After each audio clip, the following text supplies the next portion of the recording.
الحمد لله الذي وكفى والصلاة والسلام على عباده الذين اصطفى وعلى آله وأصحابه على أهل الصدق والوفاء والوعد. السلام عليكم ورحمة الله وبركاته.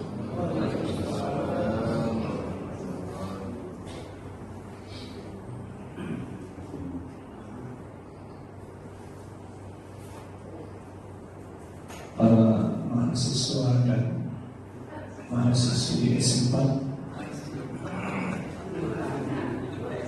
yang dimuliakan oleh Allah Subhanahu wa taala. Mahasiswa, mahasiswi sudah sangat sepuh sekali, karena rata-rata yang hadir ini 99% di atas usia 60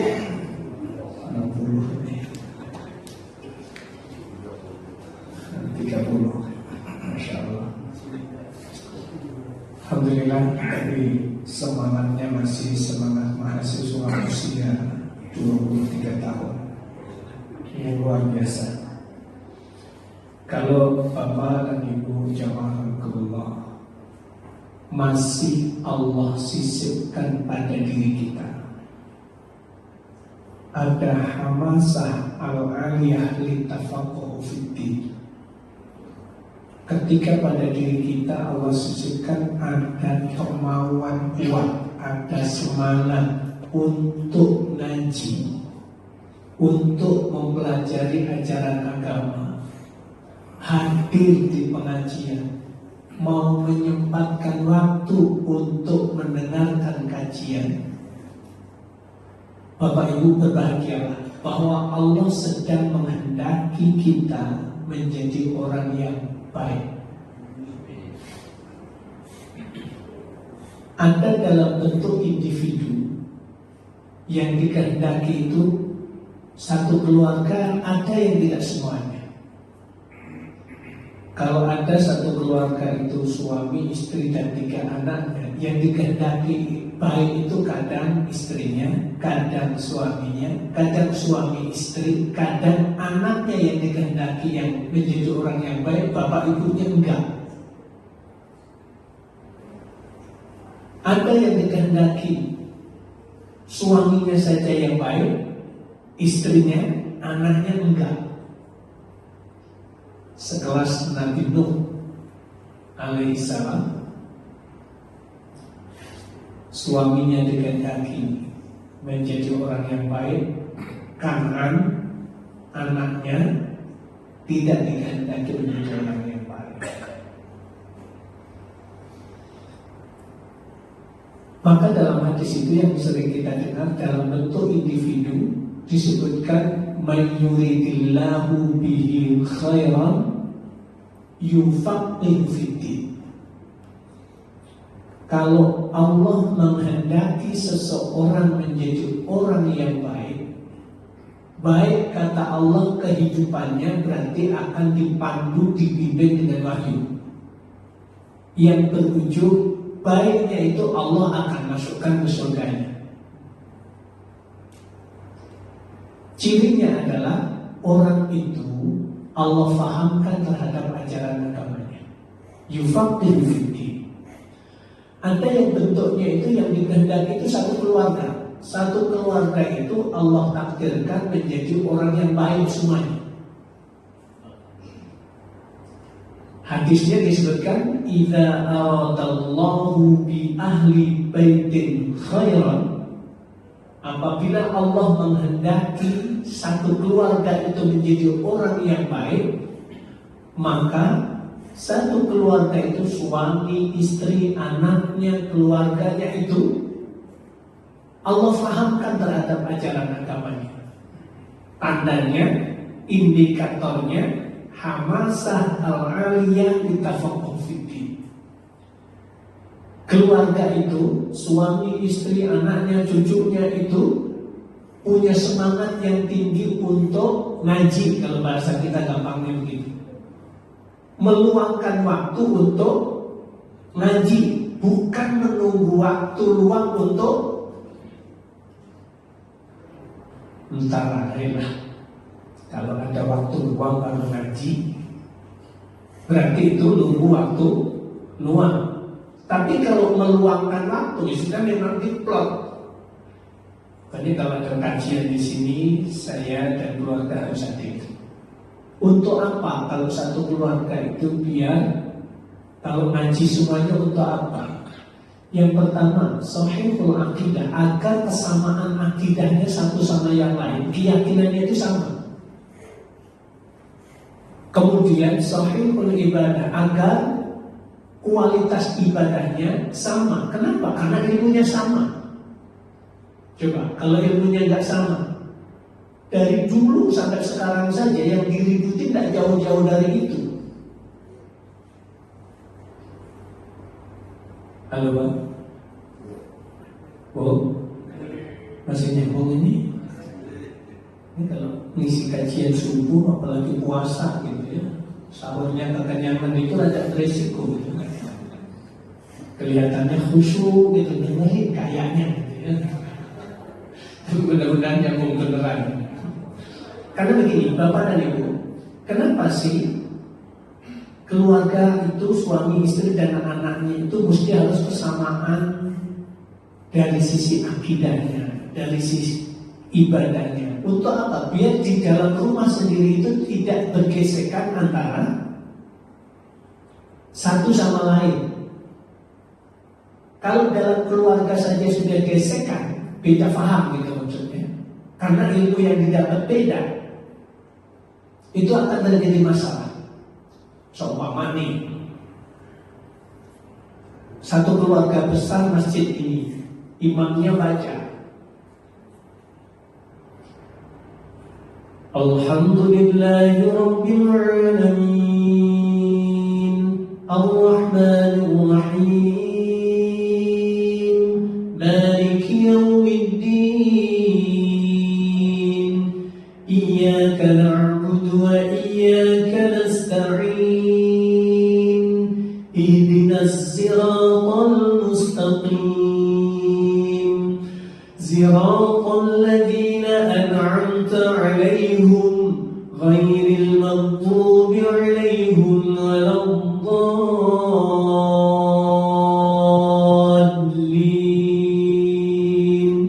Amin. Wadduhi wal layli idza saja ma wadda'aka rabbuka wa ma qali wa lal-akhiratu khairun laka minal ula. Kira-kira kalau selesai tarawih ribut nggak kira-kira? Kenapa ribut?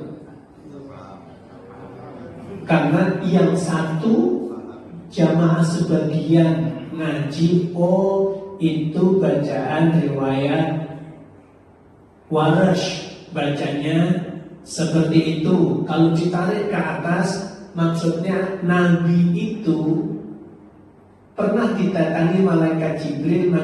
Malaikat Jibril itu diperintah oleh Allah untuk mengajarkan bacaan Fatihah.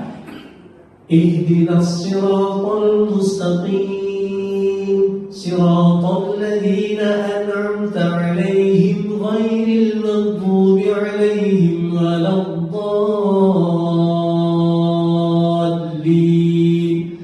Nanti lain kali malaikat Jibril diutus lagi oleh Allah untuk mengajarkan surat Al-Fatihah, surat yang sama, ayatnya sama, kemudian bacanya beda. Diajarkannya Ihdinas siratal mustaqim siratal ladzina an'amta 'alaihim ghairil maghdubi 'alaihim waladdallin. Kemudian Rasulullah membaca dan kemudian mengajarkan bacaan itu kepada sahabat namanya Hisham bin Hakim. Hisham bin Hakim kemudian ditugaskan oleh Rasulullah menjadi mukri, menjadi guru ngaji di satu wilayah. Karena kabilah itu masuk Islam, maka kemudian Rasulullah mengirim sahabat Hisham bin Hakim itu kepada kabilah itu, kepada suku yang masuk Islam itu. Satu saat sahabat Umar mengunjungi di tempat itu. Kemudian sahabat Hisham bin Hakim saat itu ngimamin sholat. Begitu ngimamin sholat, kebetulan sahabat Umar sudah sholat maghrib, berkunjung pas waktu Isya. Begitu berkunjung pas waktu Isya, sahabat Hisham bin Hakim sedang ngimamin sholat. Sahabat Umar baru tiba. Begitu baru tiba, mendengarkan bacaan sahabat Hisham bin Hakim saat ngimamin sholat. Begitu saat ngimamin sholat, bacanya Ihdinas siratal mustaqim siratal ladzina an'amta 'alaihim ghairil maghdubi 'alaihim waladdallin. Saat itu Bapak, Ibu, sahabat Umar mendengarkan bacaan Al-Fatihah dengan bacaan yang berbeda. Kemudian ada ayat yang dibaca sesudah surat Al-Fatihah, itu surat Al-Kahfi. Bacanya beda juga dari yang selama ini diajarkan oleh Nabi kepada sahabat Umar. Tahu sendiri Bapak Ibu, sahabat Umar itu kalau ada sahabat yang berbeda pendapat dengan apa yang pernah diterima dari Nabi, itu tidak pakai ampun. Kalau udah dikemplang, sekali kemplang langsung pingsan, itu dipenggal kepalanya. Masih ingat ada peristiwa dua sahabat minta kebijaksanaan kepada Rasulullah. Gimana ya Rasulullah, saya ada sengketa soal tanah. Sudah saling mengadu, kemudian Rasulullah memberi keputusan. Dua-duanya sepakat, kurang puas atas keputusan Rasulullah. Kita menghadap kepada orang yang lebih bijak, yaitu sahabat Umar bin Khattab. Akhirnya menghadap kepada sahabat Umar. Begitu menghadap kepada sahabat Umar, minta kebijakan kepadanya karena menganggap sahabat Umar lebih bijak dibanding Nabi. Maka kemudian, baik, kalau engkau minta kebijakan kepada saya engkau anggap saya lebih bijak daripada Nabi, tunggu sebentar. Masuk ke dalam, ambil pedang. Kalau kamu minta kebijakan kepada saya, ini kebijakan saya. Kalau engkau melebihkan saya dari Nabi, ini hadiah untuk Anda, kebijakan yang paling bijak. Tepas satu langsung kepalanya lepas dari badannya, yang satu kabur. Itu gaya Umar. Kemudian ini menghadapi sahabat Hisham bin Hakim, ngimamin sholat, bacanya beda. Hampir-hampir sahabat Umar itu, hampir saja sahabat Hisham bin Hakim itu saya maju ke depan, mau saya serang, mau dipukulin, karena membaca bacaan yang beda dengan apa yang diajarkan oleh Nabi kepada sahabat Umar. Begitu mendengarkan bacaan, kok beda? Mau maju ke depan, mau dipukuli itu sahabat Hisham bin Hakim. Tapi mikir juga sahabat Umar, kalau sahabat Hisham bin Hakim saya pukuli, ini lagi imamin sholat, apa kata jamaah nanti? Kira-kira begitu. Akhirnya ditahan, tunggu saja selesai sholat. Begitu selesai sholat langsung maju ke depan, dipegang kerahnya begini, ditenteng. Siapa yang mengajarin kamu? Bacaan sudah beda-beda kayak begitu. Sahabat Hisham bin Hakim jawab, Rasulullah yang mengajariku. Bohong kamu, gadapkan. Kata sahabat Hisham bin Hakim, belum yang ngajarin Nabi, yang ngajarin saya itu Nabi. Watak juga ini sahabat. Akhirnya dipegang kerahnya, diajak jalan sampai menghadap kepada Nabi. Kebayang Bapak Ibu, sahabat Umar ini gedenya mungkin 3 kali lipat kita ini. Besarnya itu. Kalau digambarkan perang 10 lawan 1, Umar sendirian dikeroyok oleh Kopassus 10 orang, tidak bakalan menang. 10-10-nya akan pisah dari badannya. Makanya ketika sahabat Umar itu hijrah ke Madinah, tidak usah pakai ngumpet-ngumpet, sendirian malah mengumumkan lagi. Barang siapa yang kepingin anaknya jadi yatim, istrinya jadi janda, silahkan. Besok saya mau hijrah ke Madinah, saya lewat sana aja. Dekat di sana itu kalau memang mau ngeroyok saya. Kira-kira begitu. Itu Kopassus dari kabilah-kabilah suku Quraisy, suku Khazraj dan yang lainnya. Mikir semuanya. Kalaulah dikerahkan 100 Kopassus, nanti ada 10 yang mati. Jangan-jangan yang 10 itu diantaranya saya. Ternyata nggak berani juga keroyok. Nah, kisah tentang sahabat Hisham bin Hakim sampailah kepada menghadap kepada Rasulullah. Kata Nabi, Umar, lepaskan kerah bajunya Hisham bin Hakim. Jangan kau tenteng terus. Begitu dilepas itu udah hampir-hampir setengah hidup setengah mati. Karena besarnya sahabat Umar, tidak akan dilepas sekian kilo perjalanan, tidak dilepas. Maka kemudian begitu menghadap Nabi, coba sahabat Hisham, engkau bagaimana tadi membaca Fatihah, membaca surat dalam sholat. Begitu baca, begitu selesai surat Fatihah, kemudian surat Al-Kahfi itu surat Al-Furqan. Kemudian ternyata bacanya beda. Yang biasanya diajarkan kepada sahabat Umar sebagaimana kita baca riwayat Hafiz, Ihdinas siratal mustaqim siratal ladzina an'amta 'alaihim ghairil maghdubi 'alaihim waladdallin.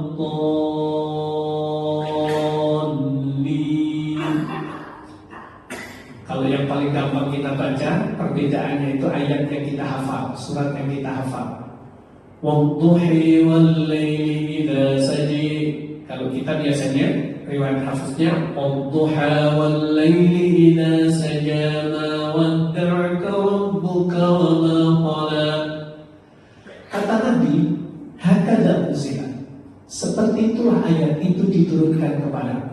Nah, ini dikisahkan di dalam kitab Bukhari, rada panjang, diabadikan dalam kitab Bukhari itu tentang perbedaan bacaan antara sahabat Umar Ibn Khattab dengan sahabat Hisham bin Hakim.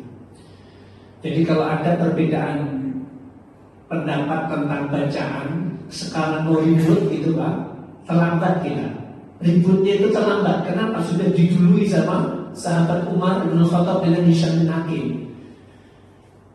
Jadi kalau kita sekarang ribut karena memang ilmunya tidak nyampe kepada kita atau belum nyampe kepada kita, itu persoalannya. Maka saya ingin kembalikan. Nah, ketika sahabat Umar coba, saya ngajarin kamu itu seperti apa sahabat Umar? Akhirnya sahabat Umar membaca sebagaimana biasa kita baca. Kata Nabi, wahakadha unzilat, seperti itu pula ayat itu diturunkan kepadamu. Artinya apa? Dua-duanya benar. Cuma kadang yang satu sudah nyampe kepada kita, yang satu belum nyampe kepada kita. Maka disinilah kemudian urgensinya kita satu keluarga itu ngaji. Halo Pak. Baik. Sekarang kita melanjutkan materi kita yang sempat tertunda.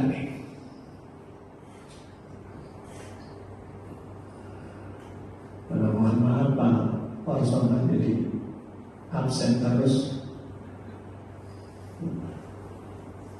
karena kemarin 17 hari perjalanan saya di Timur Leste untuk training DAI yang coba kita kumpulkan. Kalau dalam bahasanya Pak Parsono itu ngumpul ke balung pisah. Apa ngumpul ke balung pisah itu? Mengumpulkan potensi kekuatan yang terpisah.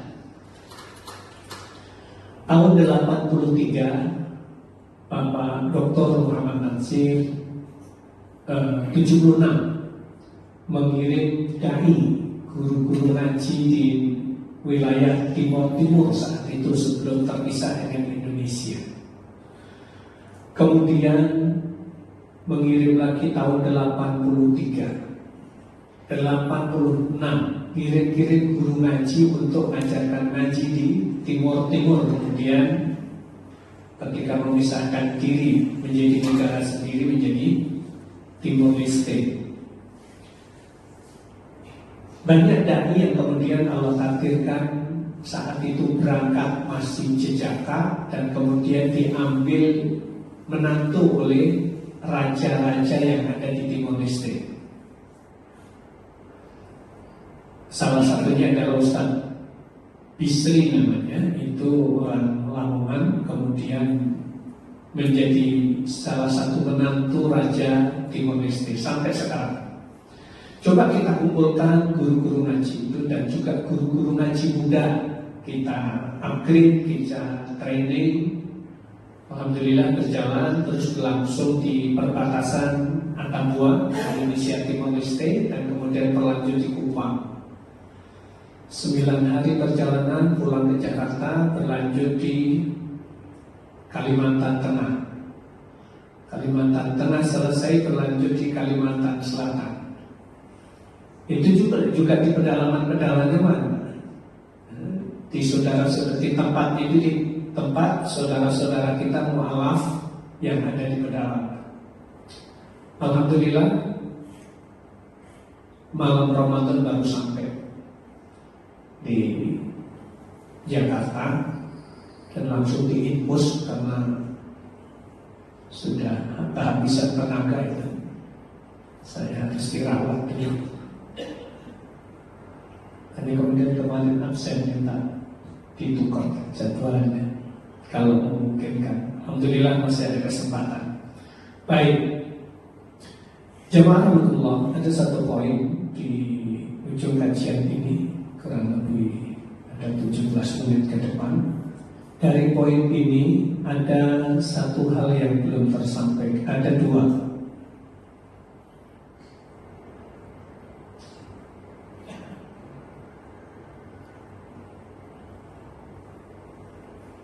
Saya ringkaskan dari yang pertama yang saya sampaikan.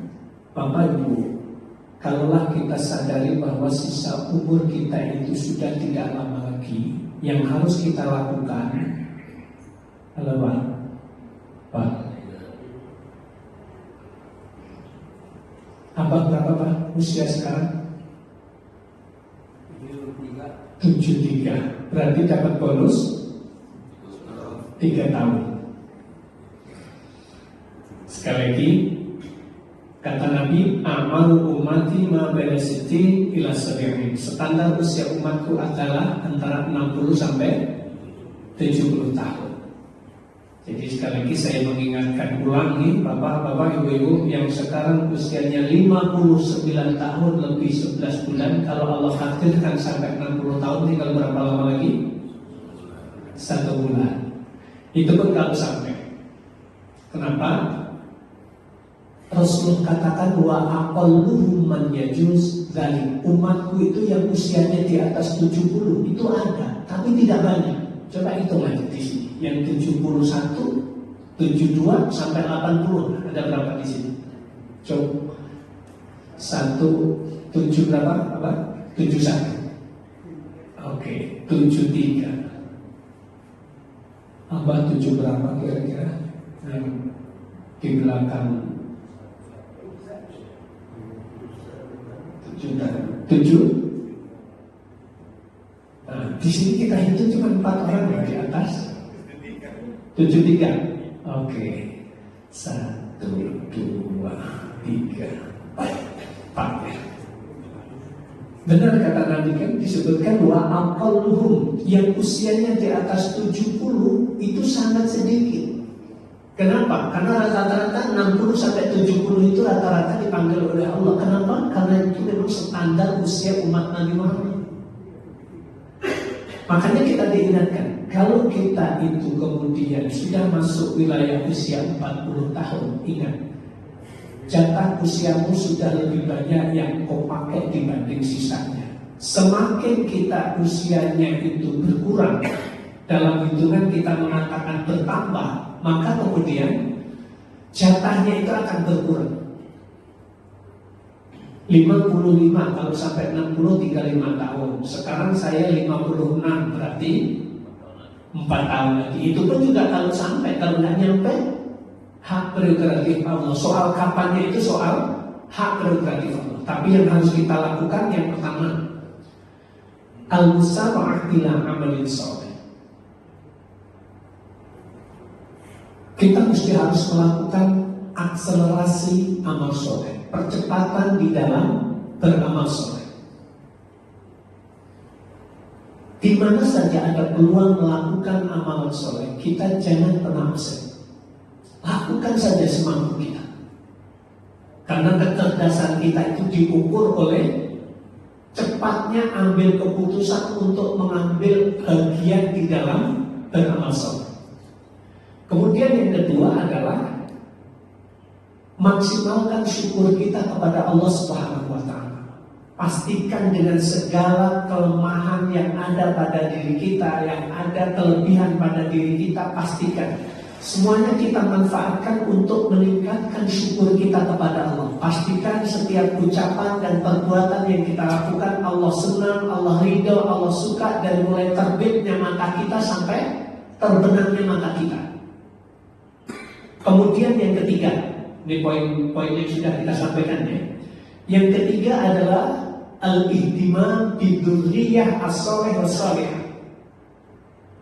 Kita mesti harus peduli terhadap keturunan yang soleh dan solehah. Artinya kita harus ambil bagian di dalam membangun keluarga kita agar keturunan kita, anak kita, cucu kita, akidahnya benar, ibadahnya benar, akhlaknya baik. Pastikan keluarga kita menjadi keluarga yang menjadikan orang lain yang berteman, bersahabat dengannya menjadi orang yang ucapannya membuat nyaman, sikapnya, kebijakannya membuat aman bagi siapapun. Karena jaminannya apa Pak? Kalau akidah keluarga kita sama, ibadahnya sama, akhlaknya itu baik, jaminannya adalah al-haqqana bihi walladzina amanu wattaba'athum dzurriyyatuhum. Disebutkan orang-orang yang beriman itu, kemudian anak keturunannya mengikuti iman kedua orang tuanya, artinya akidahnya ikut benar seperti kedua orang tuanya, ibadahnya juga benar sebagaimana kedua orang tuanya. Jaminannya apa? Kata Allah, al-haqqana bihi, kami akan pertemukan orang tuanya dan anak keturunannya itu nanti di surga.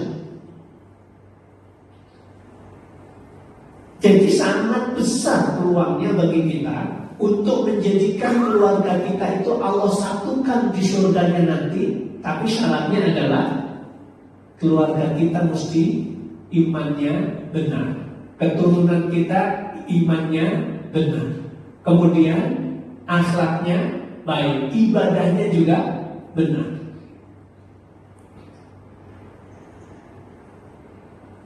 Karena kita tahu tadi seperti saya sebutkan, orang yang dicintai oleh Allah sekelas Nabi Nuh alaihissalam, tidak ada jaminan anaknya itu Allah satukan dengan ayahnya, tidak ada jaminan.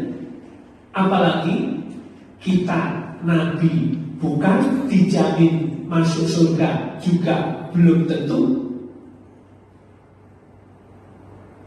Tapi dengan contoh yang sekian jauh jangka waktunya, kemudian kita punya semangat untuk membangun keluarga kita, Allah satukan di surganya, itu yang luar biasa.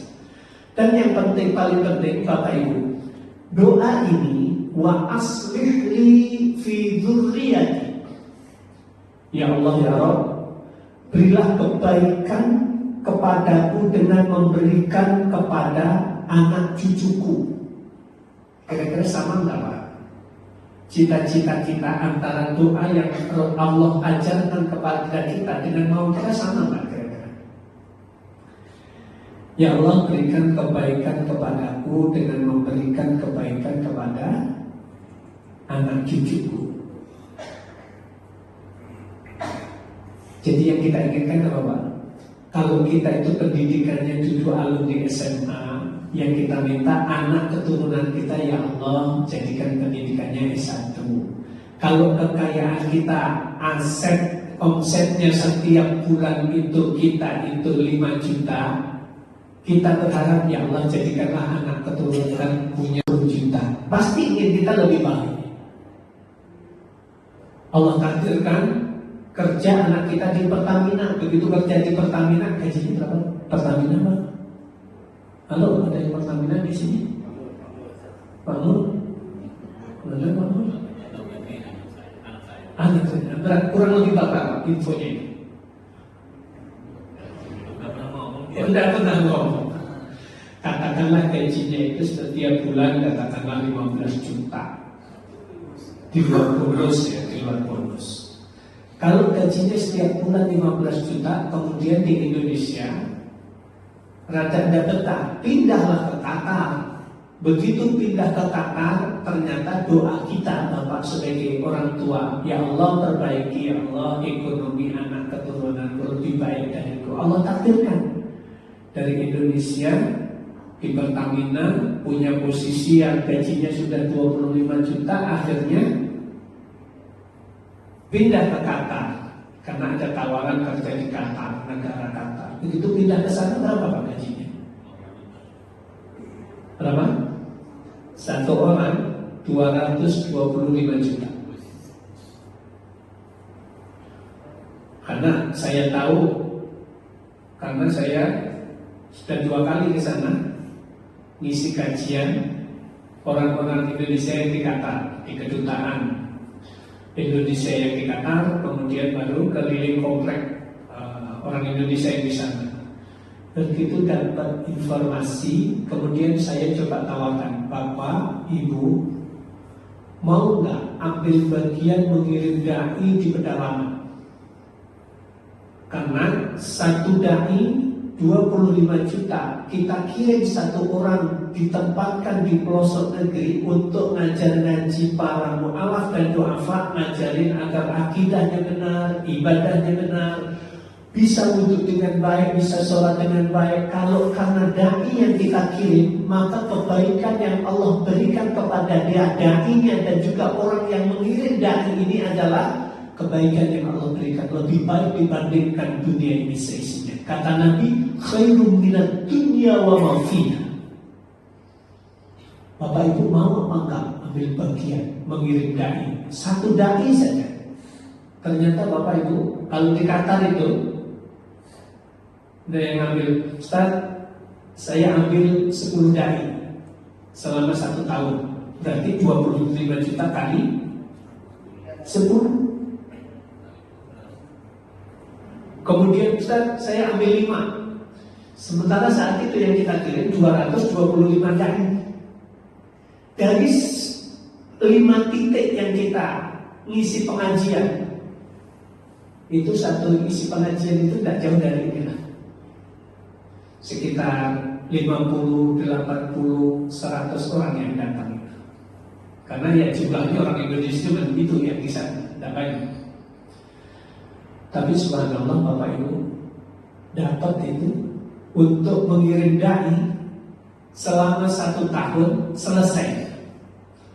Malah kelewat, malah hitung dapat dukungan dari saudara kita muslim yang muslimah yang ada di Qatar itu 2 miliar 800 juta. Itu cuma keliling ngaji 5 hari selesai. Saat itu ditugaskan sama Allahyarham Ustaz Syuhada Bakhri almarhum.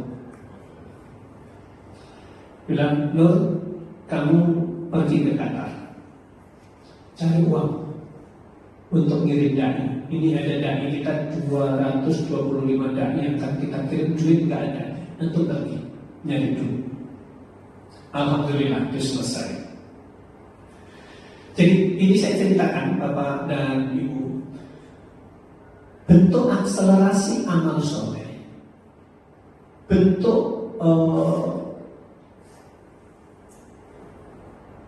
doa kita yang kita panjatkan kepada Allah, ya Allah jadikan anak keturunanku lebih baik dariku ya Allah.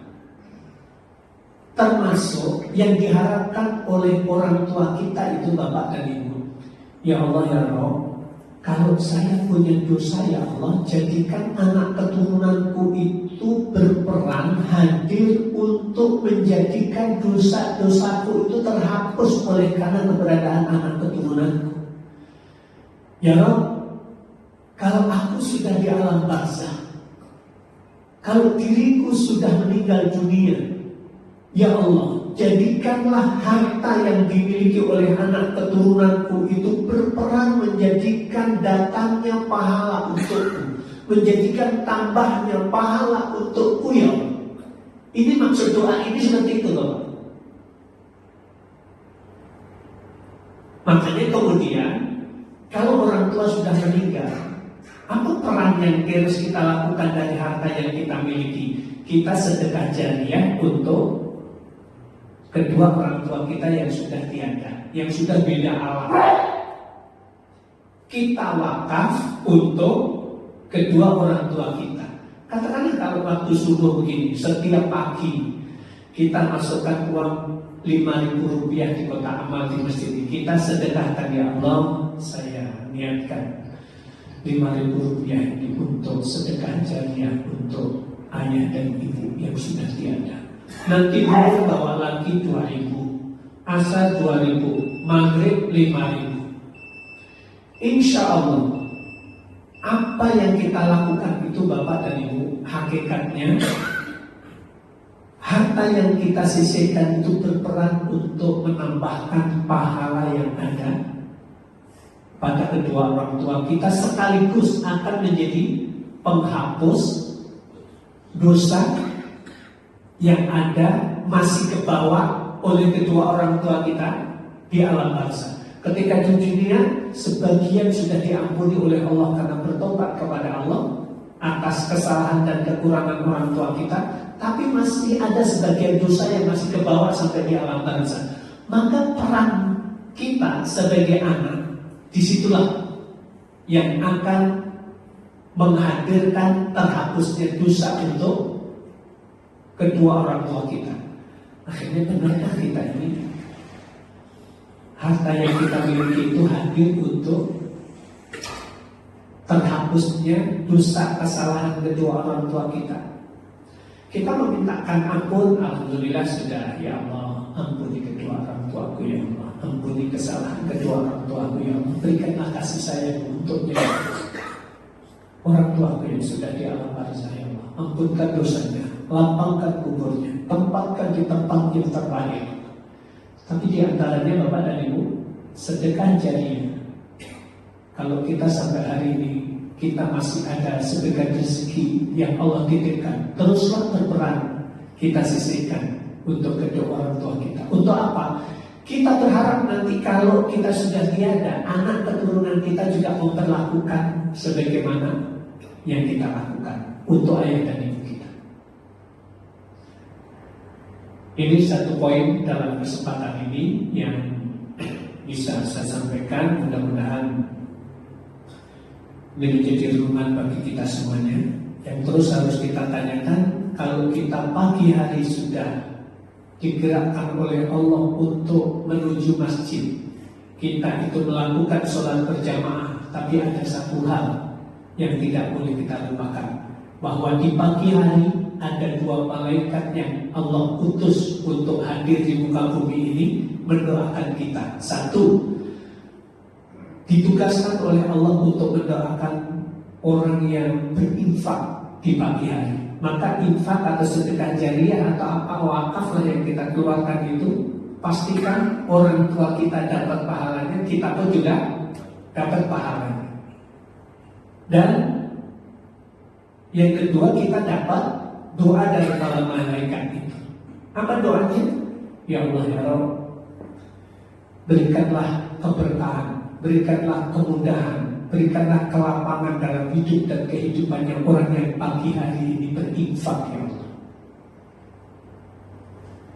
Malaikat yang satu mendoakan juga, ya Allah ya Rabb, jadikan hambamu yang pagi hari ini tidak berinfak menjadi hidup yang jadi susah ya. Jadi kalau ada himbauan infak di pagi hari, itu bukan kepentingannya, bukan kepentingan masjid, bukan kepentingan lembaga, bukan kepentingan apa, tetapi sebenarnya agar Allah Subhanahu wa Ta'ala menghindarkan kita dari doa yang satunya itu. Begitu pula sebaliknya, agar Allah Subhanahu wa Ta'ala memberikan terbukanya pintu rezeki yang halal, yang berkah untuk kita dan keluarga kita. Baik, ini kalau sudah masuk waktu syukur kan? Belum ada. Berapa menit lagi? Baik, kita bentokkan syuruk ya. Paling tidak 5 menit lagi. Bapak Ibu, saya ingin gambarkan ulang begini. Tentang ada 3 hal. 1, akselerasi amal soleh, percepatan di dalam beramal soleh. Yang kedua, meningkatkan syukur kita kepada Allah. Kemudian yang ketiga, peduli terhadap keturunan yang soleh dan soleh. Apa sih sebenarnya poin yang kita dapatkan di dalam melakukan itu semuanya? Saya ingin gambarkan, walaupun di sini saya sudah praktekkan, tapi saya ingin mempraktekkan ulang yang berbeda.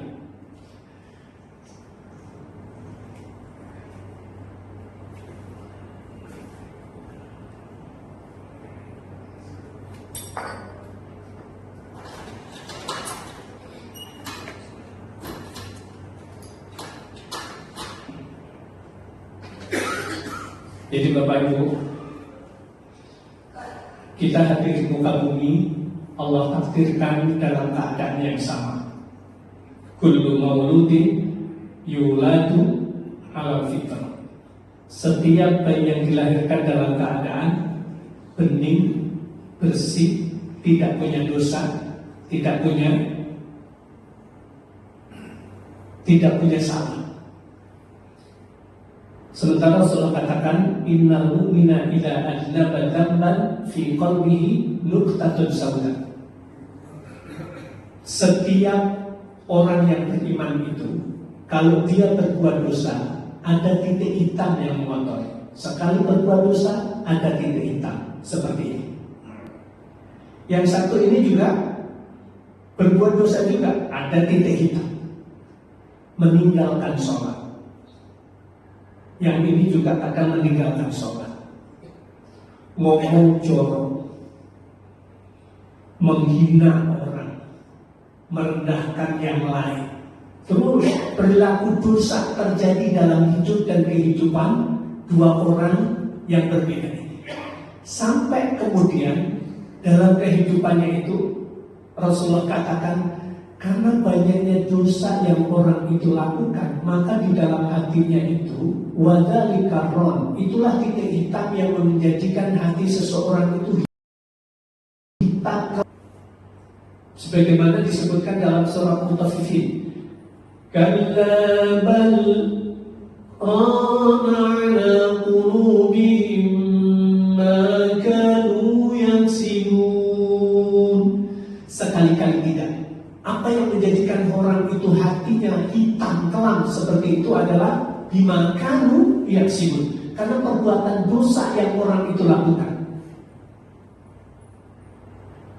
Pertanyaannya Bapak Ibu, pesan Nabi begini, kalau kamu pernah merasa berbuat dosa, maka lakukanlah kebaikan demi kebaikan. Niscaya kebaikan-kebaikan yang kalian lakukan itu akan mengkikis, menghapuskan dosa dan kesalahan yang kalian lakukan. Pertanyaannya, Bapak Ibu, kita punya dosa apa tidak? Bapak jawab yang jelas, jangan buat emosi. Pak, punya dosa apa tidak? Punya. Banyak Mas Diki? Banyak. Banyak apa banyak banget? Baik, Bapak Ibu, kalau kita jawab banyak saja, kondisinya sudah seperti ini, Pak. Kita banyak dosa, kondisinya seperti ini. Kalau kemudian Allah takdirkan nanti pulang dari sini kita meninggal, maka kemungkinan besar dosa ini akan terbawa sampai di alam barzakh. Kalau kemudian sedekah jariah nggak ada, anak tidak mendoakan kita, ilmu yang bermanfaat nggak ada, ini sampai nanti di hari akhir ke bawah seperti ini. Ujungnya apa? Ini bisa bening, bisa bersih kembali, baru akan masuk surga. Caranya gimana? Kalau nanti ke bawah sampai di hari akhir, berarti harus disuling, harus direbus, harus dibakar dulu di neraka. Bapak mau pesan berapa hari, Pak? Halo? Mau pesan berapa hari kira-kira? Enggak. Kalau nggak berpesan, Bapak dan Ibu, caranya gimana agar Allah menghapuskan dosa dan kesalahan kita? Ini ada pembanding. Ini ada kesempatan Ramadan berapa hari lagi? Kurang lebih 21 hari lagi, kurang lebihnya. Ini ada orang yang diberikan kesempatan 1 tahun.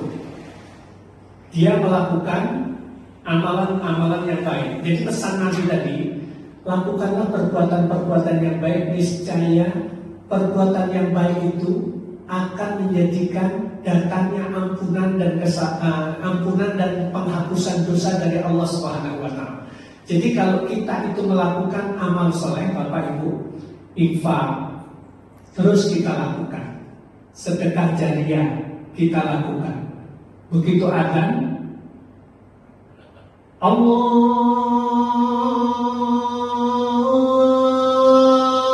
Akbar, Allahu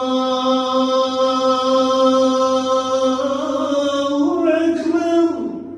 Kita ambil air wudhu, kita kemudian menuju masjid, kemudian kita sholat berjamaah.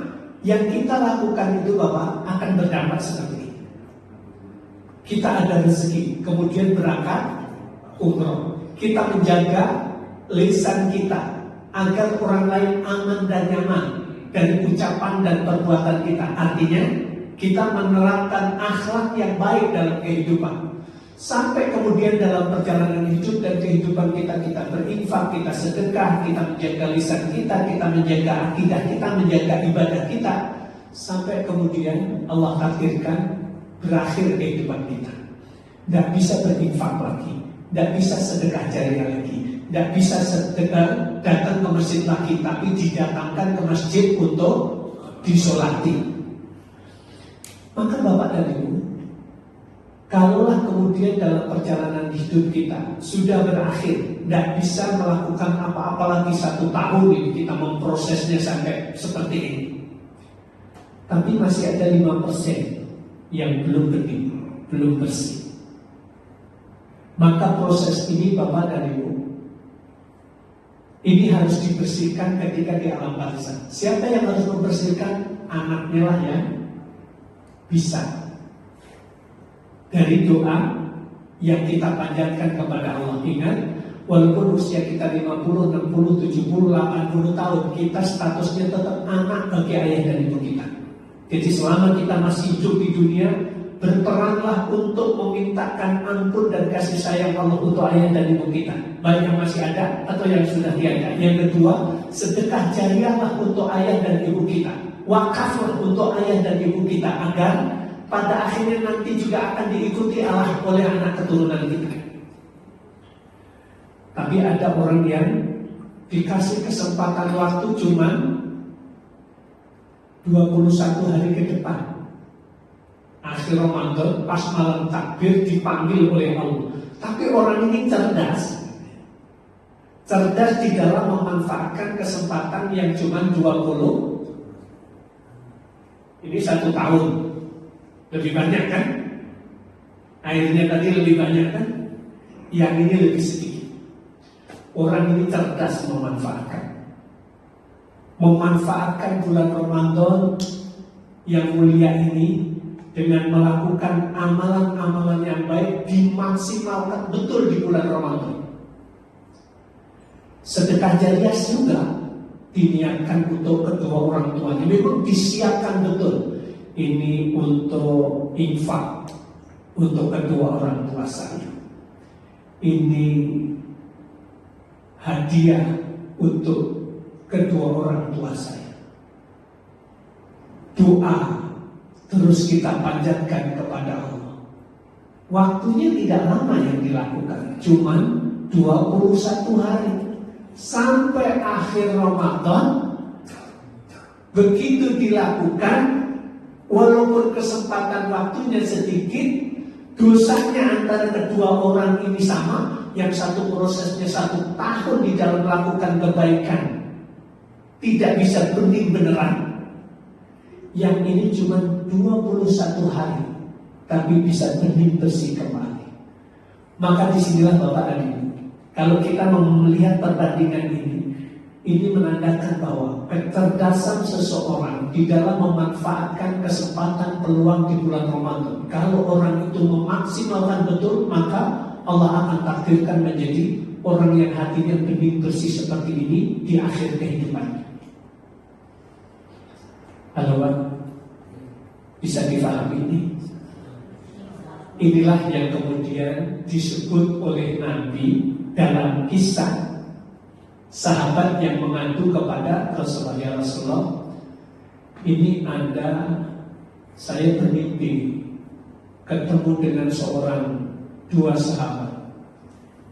Yang satu sahabat itu jelas mati syahid. Yang satu lagi 1 tahun kemudian baru meninggal dunia, tapi tidak mati syahid, matinya biasa aja, artinya tidak ikut berperang. Tapi ternyata ya Rasulullah, saya memimpikan sahabat yang mati syahid itu ditahan, tidak boleh masuk surga dulu. Sementara sahabat yang satunya yang mati belakangan, dia tidak mati syahid, dipersilahkan untuk masuk surga. Akhirnya dijelaskan, kata Nabi, wahai sahabat, mimpi kamu itu benar, bahwa sahabat yang mati syahid itu Allah takdirkan dia akan masuk surga, tapi Allah tahan dulu. Kenapa?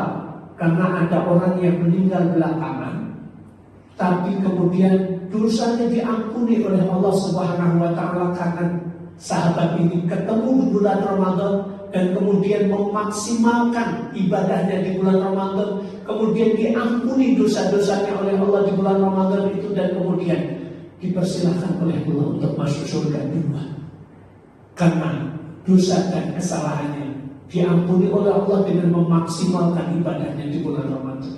Sementara sahabat yang satu mati syahid tapi tidak sempat di tahun berikutnya ketemu bulan Ramadan. Artinya hadis itu menunjukkan bahwa kelebihan keutamaan orang yang ketemu bulan Ramadan tapi cerdas memanfaatkannya itu akan menjadi seperti ini. Ini gambarannya. Kemudian ini menjadi renungan bagi kita semuanya. Saya masih juga berharap kepada jamaah yang ada di sini yang ikut ambil bagian untuk mendukung dakwah pembinaan mu'alaf dan du'afa di pedalaman.